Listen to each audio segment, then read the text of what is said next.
Welcome to the video presentation of the project Multipurpose Acoustic Localization System for Phase 2 of TIIC Analog Design Contest 2014. I am Vikram, the team leader for the project, and I am a student of the Government College of Engineering, Salem, working under the guidance of our principal, Dr. R.S.D. Vahida Banu.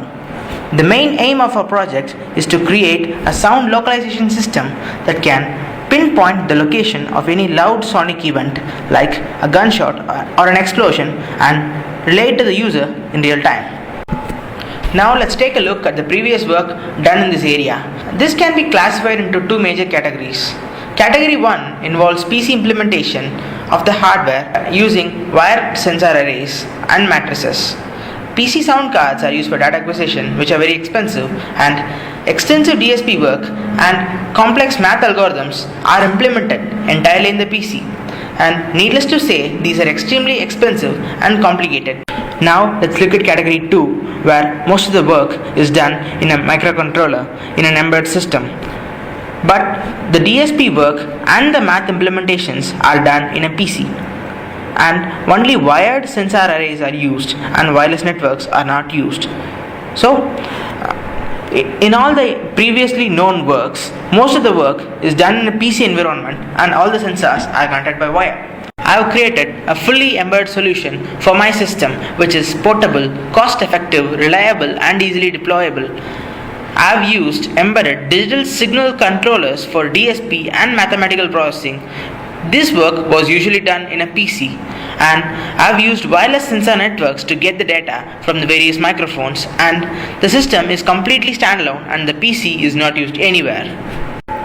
The system consists of a master module which is connected to 4 slave modules by means of a wireless star network implemented using XB Zigbee modules.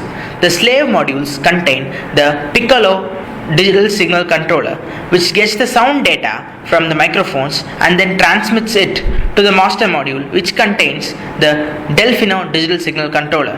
The Delfino gets the data from the various sensor modules and then calculates the point of origin of the sound and then displays it using the LCD. Now let's look at the technique used for sound localization. The technique used here is called as multilateration, which is the process of localization using distance values, and it happens to be the most accurate technique for the job. And it is a technique by which the time difference of arrival of the sound wave with respect to 3 or more predefined points is used to determine the location of the sound source. The slave sensor modules, which are connected to the master module, are placed around the area to be monitored, and the sound source is assumed to be somewhere within the area surrounded by slave modules. Before finding out the origin of the sound waves, it is necessary to ascertain that the sound received by various sensor modules is produced by the same sound source. The most effective way to do that is to verify the spectral components of the sound signals are similar. For this, an FFT algorithm, which is fast Fourier transform, is used to convert the signals from time domain to frequency domain, and the similarity between them are checked. The master module gets 1024 sound samples from each slave modules. For each sound sample, 2 512-point FFTs are calculated, and those two are averaged, yielding a 256-point frequency spectrum which ranges from 0 to 15 kHz. Now, a 9-point moving average filter is applied on the FFT outputs so that the data is more smoothened out and it is more usable. And the final sound verification is done by checking the frequency values of prominent peaks in the filtered FFT outputs. We have used 2 sound sources to test our system. They are an exploding balloon and a whistle. And now let's look at the time domain data for a balloon burst. And as you can see, the signals are not evenly spaced and they have different frequencies, and this shows up as a number of peaks and ridges in the FFT output, and this data is not very usable. So the data is filtered by a moving average filter to get this smoothened output. Now we can easily note down the frequencies at which magnitude peaks occur, and this is done for all the slave sensor outputs, and then the peak frequencies are compared to verify whether the frequencies are within 300 Hz variations of each other. And so when this condition is satisfied, we declare that the sound signal is authentic. Here you can also see the sound data samples for the whistle. In the time domain signal, you can see that the signals are evenly spaced. Therefore, in the FFT output, we can see a very high peak with its harmonic, which is very less. And the effect of the filter is not very evident here. Now, we can look at the exact technique used for the calculation of the point of origin of the sound. As we already know, the location of the various slave sensor modules is already known to the master, and a lookup table is created which contains the distance values from the 4 microphones for a number of points inside the area to be covered. And the point having the least error between the assumed and actual distance values is taken as the point of origin. And the accuracy obviously depends upon the number of points in the lookup table, and it can be adjusted as per user needs. Since storing the lookup table values in the RAM would take up a lot of memory space, the assumed distance values are created on the fly and they are stored in variables. As the DSC compares the actual values with the assumed values for various points inside the area of observation. And this technique has been ingeniously developed by me for this application. And this technique obviously sacrifices processing complexity for a reduction of memory space. And since the Delfino DSC is very powerful and it operates at a very high clock speed, this doesn't matter much, and the execution time is still very less. Synchronizing the slave module timers is a very important part of the project, and it is very essential to get accurate sound reduction time values. The XP modules, which I plan to use for this purpose, produced random delays even in broadcast transmission. Broadcast mode is the data transmission from the coordinator to all the end devices simultaneously, and there were some delays even in this. So I decided to use some sort of wireless modules which are very simple and produce no delays. So I decided to use this ASK wireless module, which stands for amplitude shift keying, and these modules operated at a frequency of 433 MHz, and they are used exclusively for synchronization of the slave modules.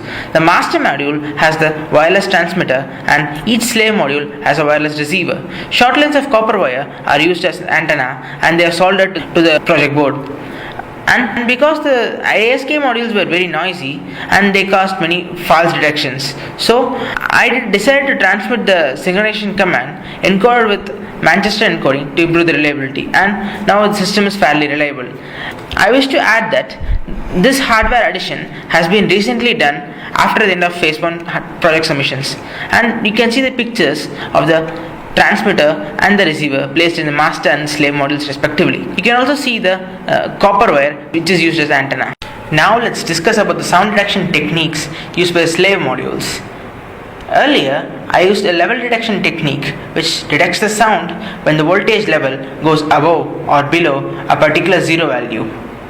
This has been replaced by a delta detection technique which looks for the change in voltage values and declares that the sound has been received when change in magnitude is above a particular value.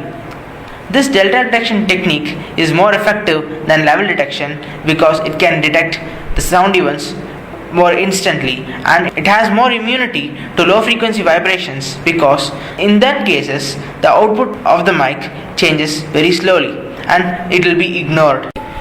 And here is a picture of the entire hardware implementation with the master module and 4 slave modules. And now let us look at the results of the project. And we had to test the system using balloons and whistles because of our inability to acquire firearms for testing. So the testing areas had to be reduced in sizes because the sounds were not that intense. We tested the system in an outdoor test area of size 5 meter by 5 meter, and the accuracy of the localization process is within 40 to 50 centimeter, and the errors in measurement were found to be constant regardless of the size of the test area. So we can say that this system can be easily scaled up for real world applications. And this system is very ideal for civil law enforcement applications like gun control, anti-poaching and VIP security, especially during speeches. And It is not very ideal for military applications like artillery spotting or sniper detection because it is difficult to place the sensors in an enemy area, and we can place the sensors only in our area. So we must do it in an array shaped manner. And when the sensors are placed in an array, the time difference of arrival will be very small, and so we will be needing very high speed timers in the order of few megahertz to get good accuracy. And here are some of the ways in which the functionality of the project can be enhanced. The slave piccolo digital signal controllers can be replaced by Delfino DSCs for localized DSP processing for more accuracy and better scalability. Further, short-time Fourier transform and wavelet transform can be used instead of traditional Fourier analysis in order to better analyze the incoming sound signals. A GPS module can be added to each slave module. The synchronization of the slave modules can be done with time readings from the GPS modules, and the slave module's location data can be sent to the master in real time. And with this addition, the slave modules can be made mobile. The accuracy of the system might decrease when the sound source is at a different height than the slave sensors. To overcome this problem, extra sensors must be placed and a 3D multilateration algorithm must be used instead of the 2D algorithm which is used right now. If more accuracy is needed than can be provided by this lookup table technique, a hyperbolic equation can be created per pair of microphones, and if you have 3 or more microphones you can get 2 or more equations, and these equations can be solved to get the point of origin.